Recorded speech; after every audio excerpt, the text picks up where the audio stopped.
Okay, so I'm Dave Carr. I'm the CEO of Tap Global. I've been within the crypto sphere since 2017. I got together with my co-founder, who's Arsen Tarosian, who was a Bitcoin broker.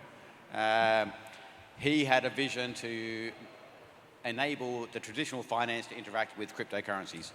He had problems with the banks, the traditional banks accepting his GBP or his euros back into his account. And we designed Tap Global to overcome that issue. So we provide our users with 16, 17 crypto wallets, 3 fiat wallets, bank accounts in GBP and or Euro. We allow deposits in and third-party deposits out. So they can deposit via a card, via a bank transfer. They can exchange their Bitcoin and spend it in 5 seconds. So we give them a Tap Mastercard. We were the first Mastercard issued that was crypto related, and that was back in 2019. We got the product launched, and we've been going since then. Very good. Derren, please. Yeah, good afternoon. How do I follow that? I'm Derren, obviously. I'll start with that. I know that bit. I lead Mastercard's business development effort within the fintech vertical.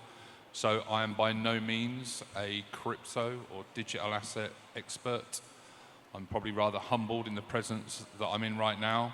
But part of my job, and a big part of my job, is to know a little about a broad range of topic. One of those, my sweet spot and expertise, is what Dave's just talked about there in terms of bringing card propositions to market within this space that we're all so passionate about.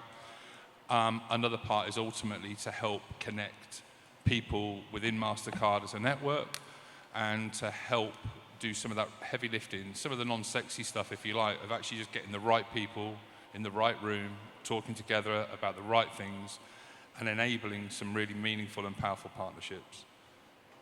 Interesting. So, to be honest, MasterCard does not immediately spring to mind when I think about crypto, but you just announced you're not a crypto person, but you seem to be bridging a gap and making a strong effort in this department. Can you flesh this out a bit? Yeah, for sure. I mean, I think if you look at some of the assets and some of the acquisitions, let's start with that, Sure. That Mastercard has made, it's a very, very interesting place. I mean, CipherTrace more recently, if you look at improving and increasing that resilience within that compliance framework, the monitoring framework, all that goes with this crypto space, really trying to take away some of that noise that we hear also a lot about in terms of, things can be done right with compliance and regulation at its core. Not that it all needs to revolve around that, that's not my point, but in terms of doing things the right way. I think when you also look at MasterCard as a network and what its strategic intent is as a multi-rail provider, and what that means is ultimately, protecting clients, improving resilience, and giving choice and options. So I think there's a huge array, and I think there's a huge part for MasterCard to play within that space, very much as an enabler and as a key partner.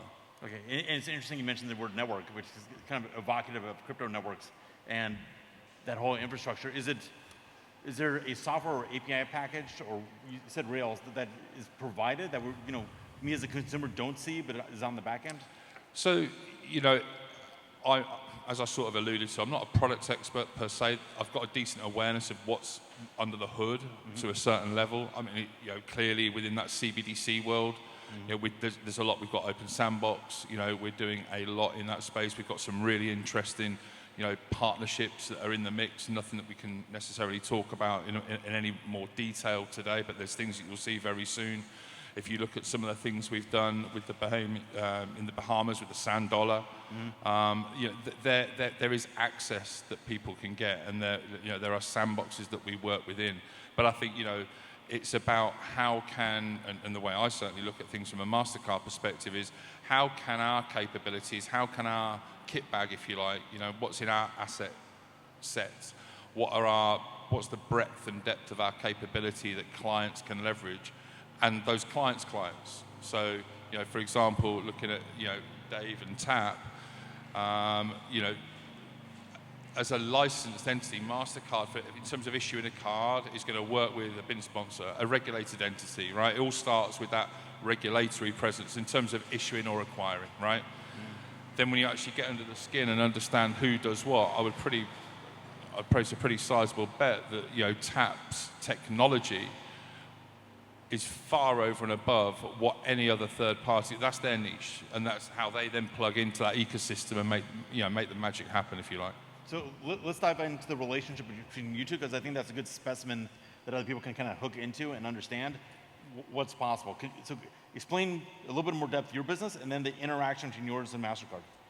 Yeah, so one of the key issues that we had in the merging of the traditional finance into the blockchain, into the DLT world, was enabling real-time access to funds.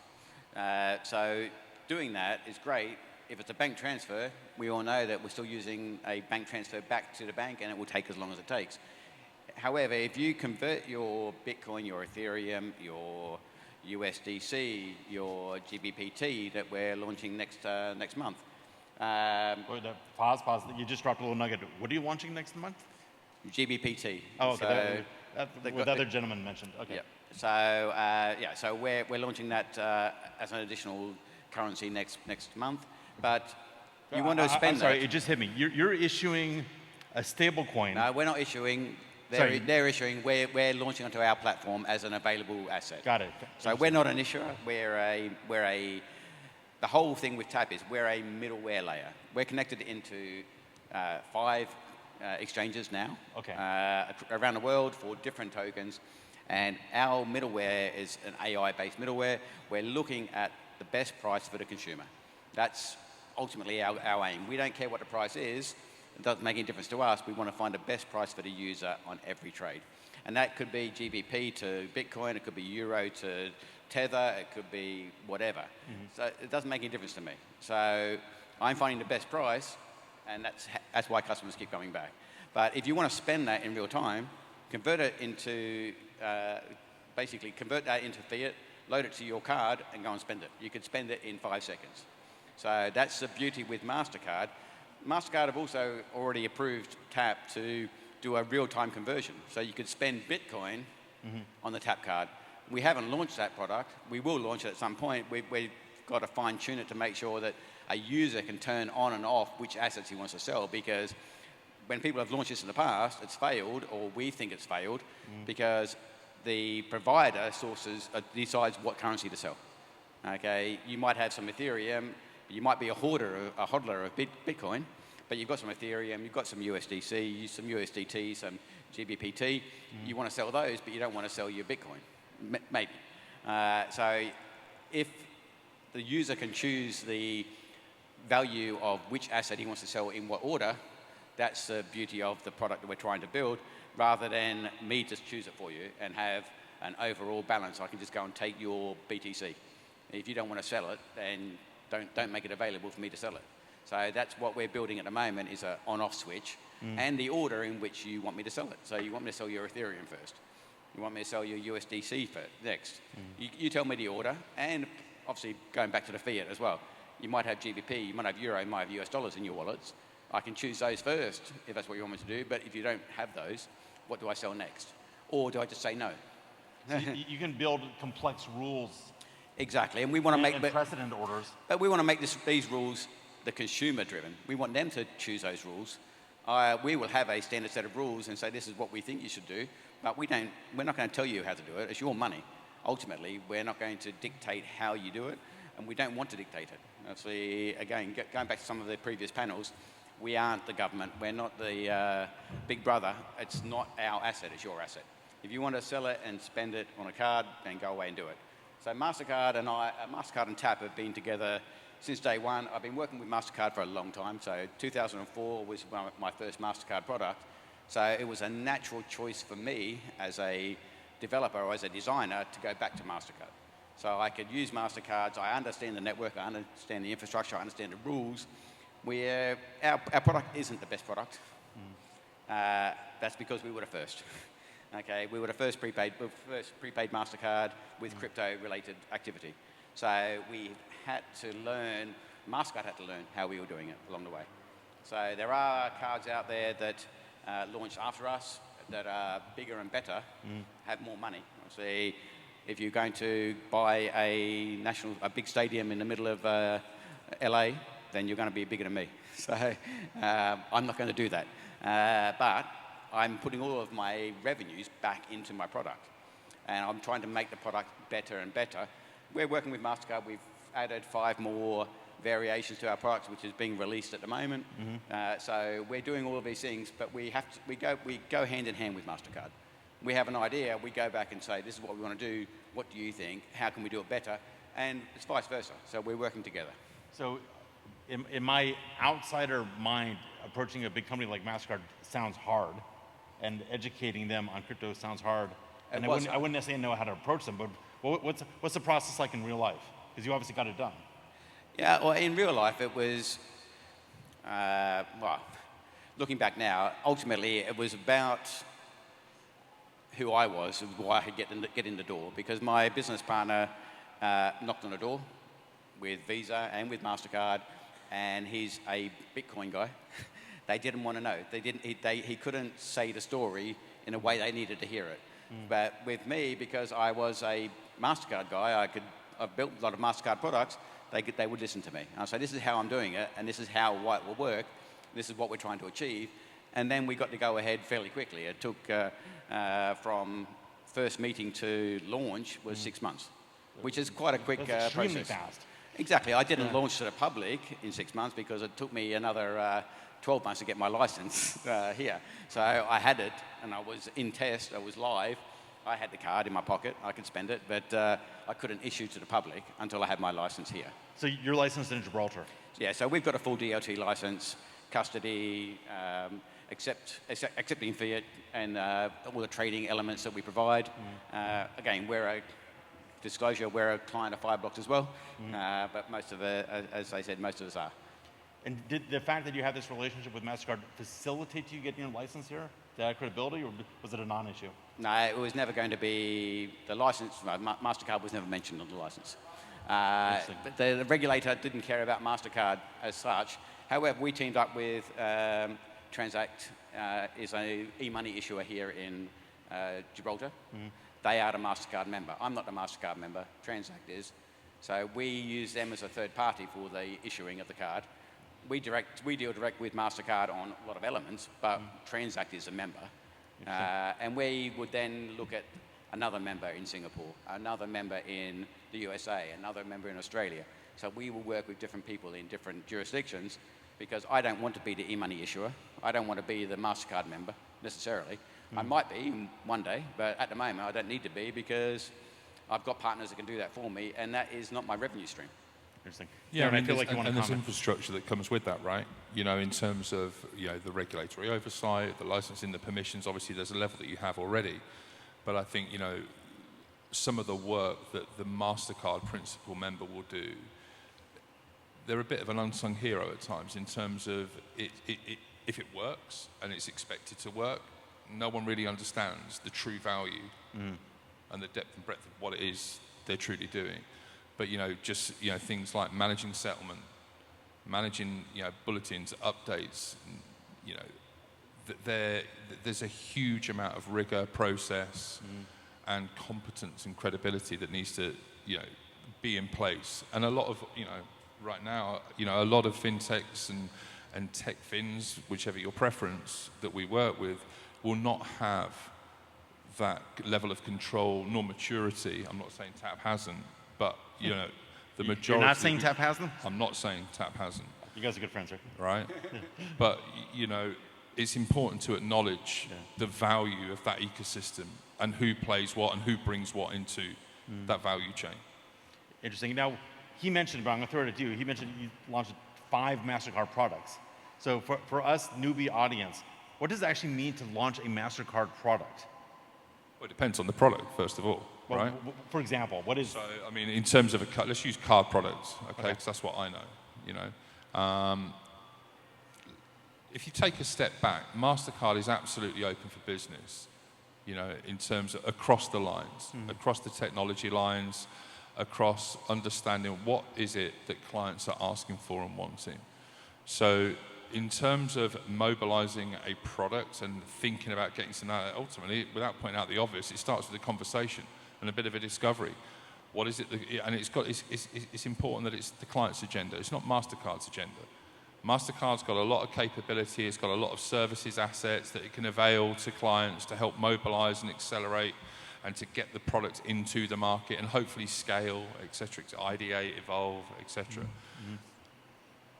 But ultimately, that process is only as good as the partnership that sits underneath it.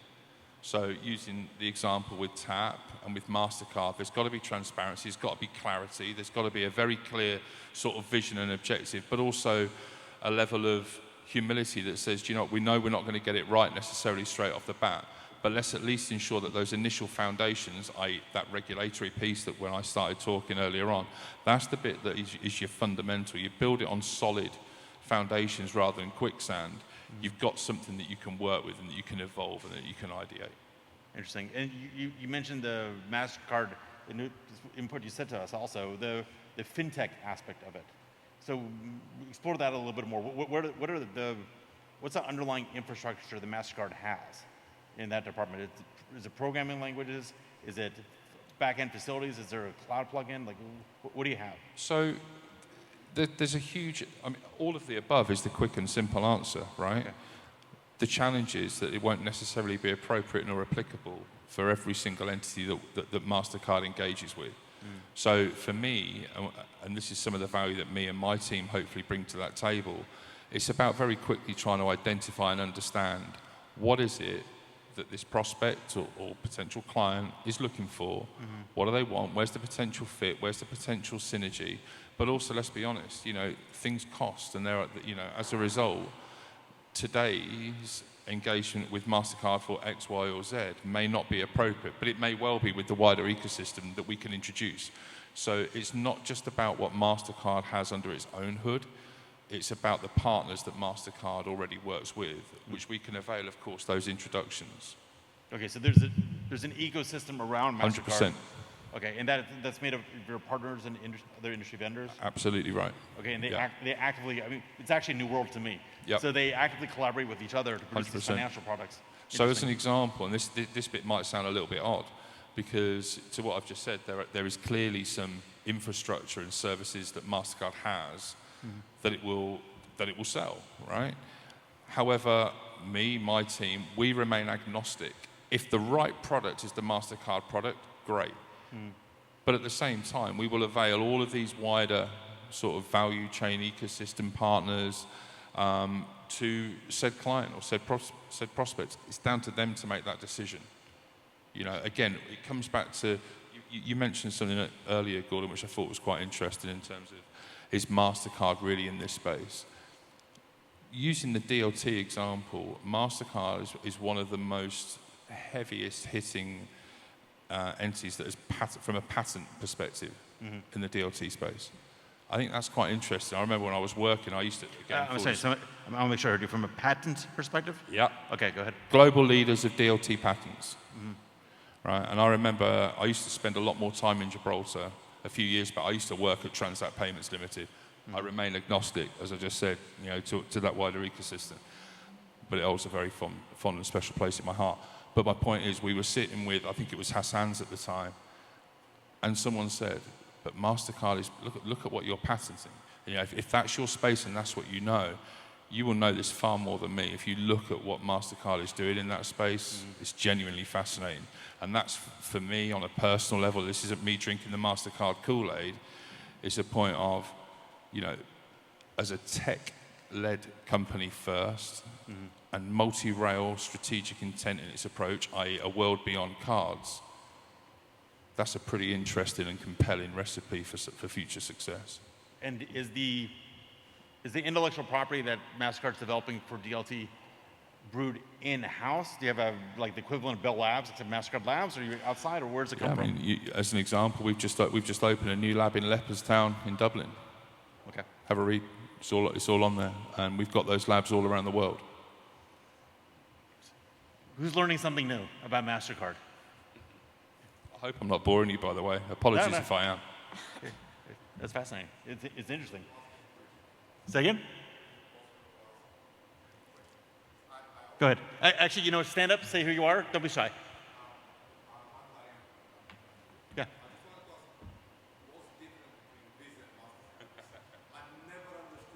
It's a great question, and it's not an easy answer.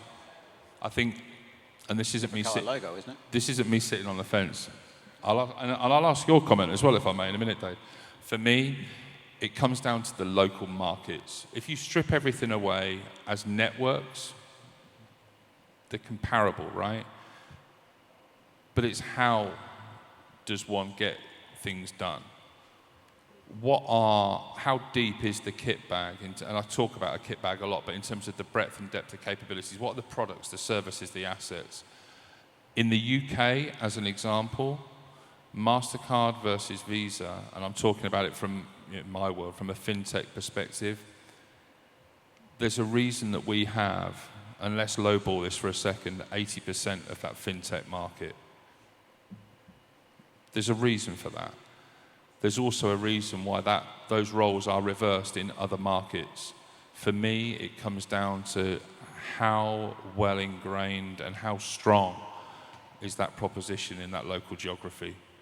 I appreciate I might not answer your question fully, but I wouldn't look at it as a global piece. I'd look at it more on a local market engagement.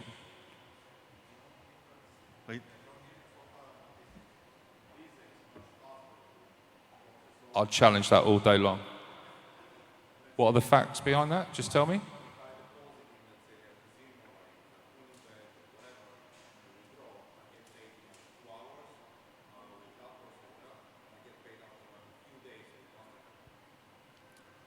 Money sent. Okay. Nor do I. But I'm quite happy to talk about that a little further with you one-on-one if you wish to. Yeah, do it. All right, guys. Yep. Fantastic. I've actually learned a ton about this. I had no idea it was so interesting, and it's great. So big round of applause.